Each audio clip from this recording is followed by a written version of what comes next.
What if one simple shift in how you think, one quiet decision, could change everything after 60? Not just how you feel, but how your heart beats, how your mind stays sharp, and how you face each day with strength. Today's story reveals how one woman, with nothing left to lose, chose to adopt a new mindset. And it saved her life in ways no doctor ever could. Most people think aging is about what happens to your body. But the real shift, the one that defines how you live, happens in your mind. The right mindset after 60 can be the difference between fading away quietly and stepping boldly into the most meaningful chapter of your life.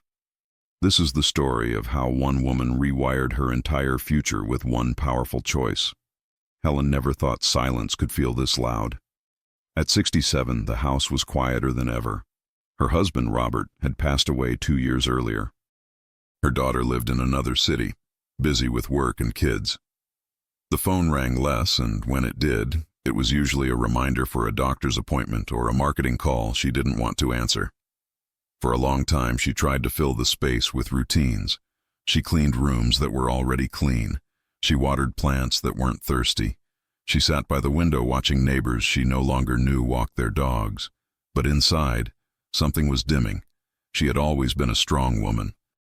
Raised 2 kids, taught high school literature for decades, paid off the mortgage early, nursed Robert through his illness without complaint.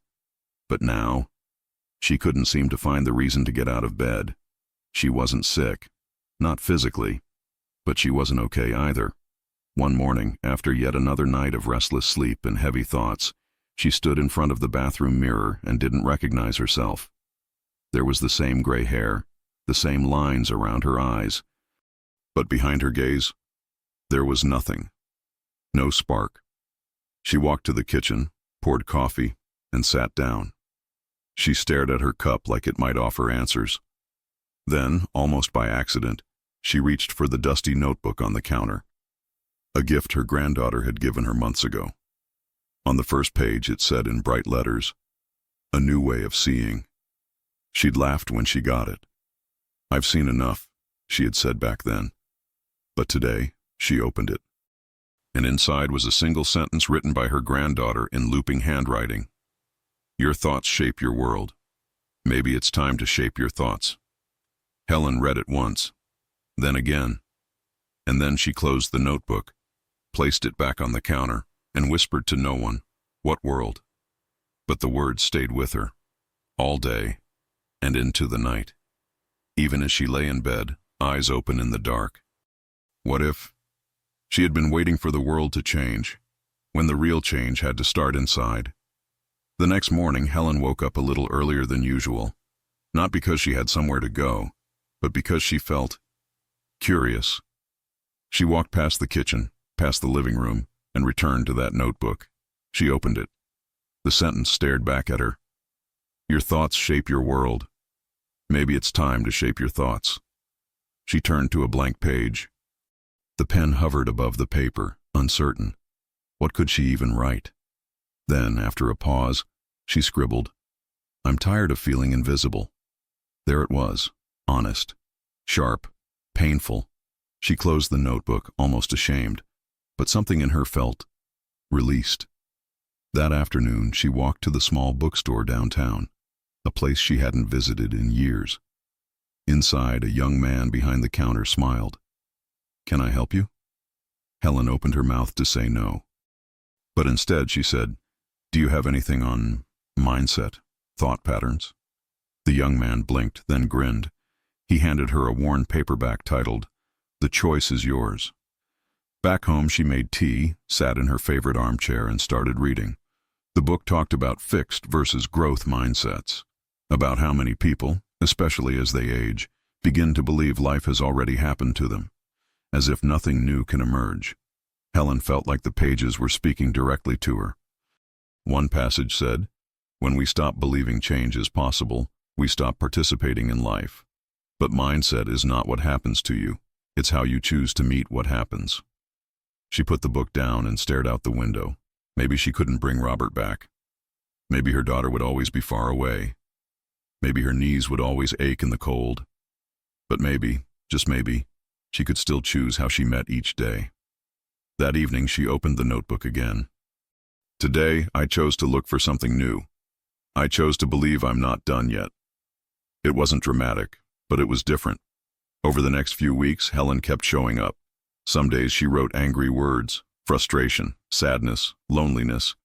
But other days, she wrote with hope. I took a new route on my walk today. I said good morning to a stranger and they smiled. I wore lipstick for no reason. It was small, like watering dry soil with a teacup, but the roots below began to stir. The weather was changing. Spring was making its quiet entrance, and with it came the first blooms in Helen's garden, daffodils poking through winter soil like promises. Helen found herself noticing them, not just seeing, but really noticing. Where once she might have sighed at the effort of tending the yard, she now leaned forward, fascinated by the softness of new life returning without being asked. One morning, while trimming the edges of her small flower bed, her neighbor, Mrs. Davis, waved from across the fence. Helen waved back. That simple gesture, one she had done 1,000 times before, felt different now, lighter, intentional. Mrs. Davis called over. "We're having a book exchange at the community center next week. You should come." Helen's instinct was to decline, to give the usual excuse, maybe another time. But instead, she heard herself say, "I think I will."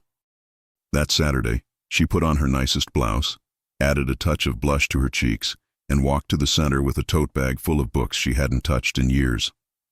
The room was filled with strangers, but the energy was kind. She exchanged titles with others. She talked, more than she had in months. She even laughed.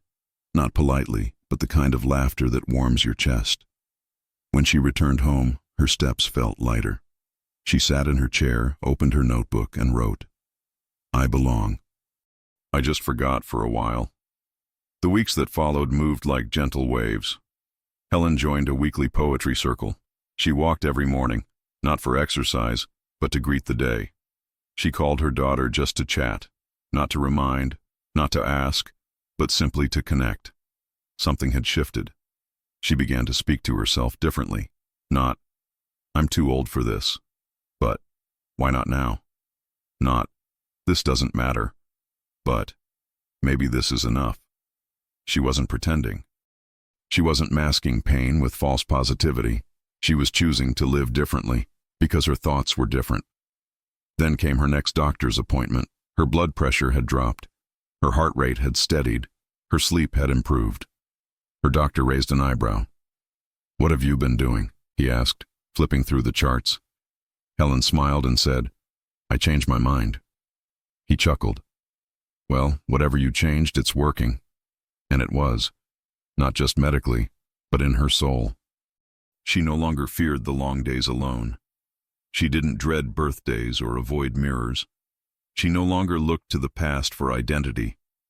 She looked to the present for purpose. And the truth she discovered was this: it wasn't the world that had changed. It was how she chose to see it.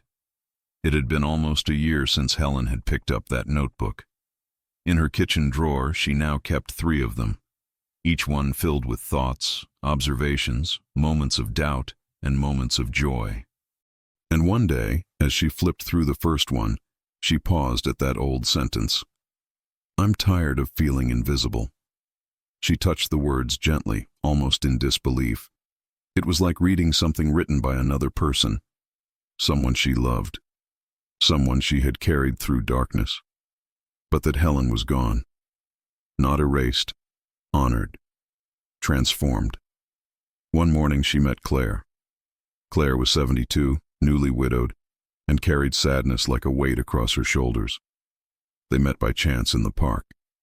Claire sat beside Helen on a bench, both of them sipping coffee from travel mugs. They nodded politely.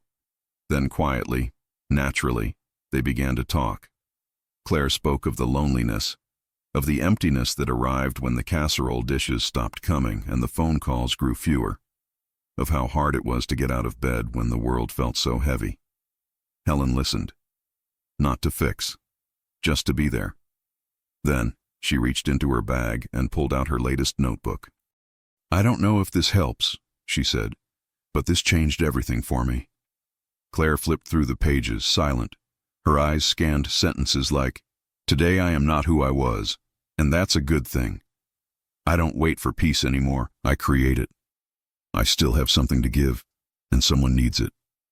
Tears welled in Claire's eyes. And in that moment, Helen realized something. Her mindset had not only saved her, it was now saving someone else. Over the next weeks, Helen and Claire began to meet regularly, not always to talk about pain, but to build something new. They started a small reflection circle at the community center. 4 women at first, then 7, then 12. Each came with their own burdens, each left with something lighter. They didn't talk about perfect lives. They talked about resilience, choice, perspective. About how every morning you wake up, you have one sacred task. Decide how you will see the world and yourself that day. One Thursday, during one of their gatherings, a woman named Anita shared something that made everyone quiet.